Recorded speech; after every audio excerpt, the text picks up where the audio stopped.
যুবদলের বিক্ষোভ, রাজপথে আওয়ামী লীগকে প্রতিহতের হুঁশিয়ারি। অপপ্রচার ও শিষ্টাচার বহির্ভূত রাজনীতির বিরুদ্ধে রাঙামাটিতে বিশাল বিক্ষোভ মিছিল ও সমাবেশ করেছে জেলা যুবদল। বুধবার বিকেলে বিএনপি কার্যালয়ের সামনে থেকে শুরু হওয়া এই কর্মসূচিতে আওয়ামী লীগের ষড়যন্ত্রের বিরুদ্ধে তীব্র হুঁশিয়ারি উচ্চারণ করা হয়। কেন্দ্রীয় ও স্থানীয় যুবদল নেতৃবৃন্দ এই কর্মসূচিতে অংশ নিয়ে দেশের অগ্রগতি বজায় রাখার প্রত্যয় ব্যক্ত করেন।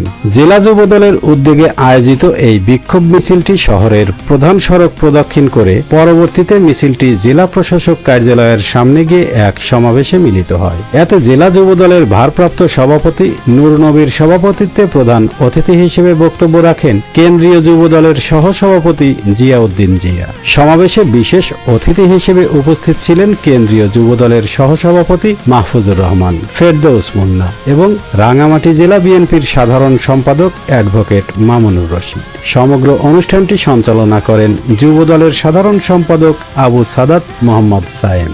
সভায় বক্তারা অভিযোগ করেন, গণতান্ত্রিক সরকারের বিরুদ্ধে বিগত দিনে পরাজিত পরাশক্তিরা নানামুখী অপপ্রচারে লিপ্ত রয়েছে।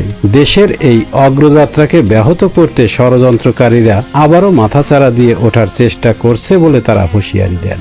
যুবদল নেতৃবৃন্দ বলেন, বর্তমান সরকারের উন্নয়নমুখী প্রতিশ্রুতি বাস্তবায়নের মাধ্যমে দেশ দ্রুত এগিয়ে যাচ্ছে। ফ্যামিলি কার্ড ও কৃষি কার্ড বিতরণের মতো জনকল্যাণমূলক উদ্যোগগুলো জনগণের দোরগোড়ায় পৌঁছে দেওয়া হচ্ছে।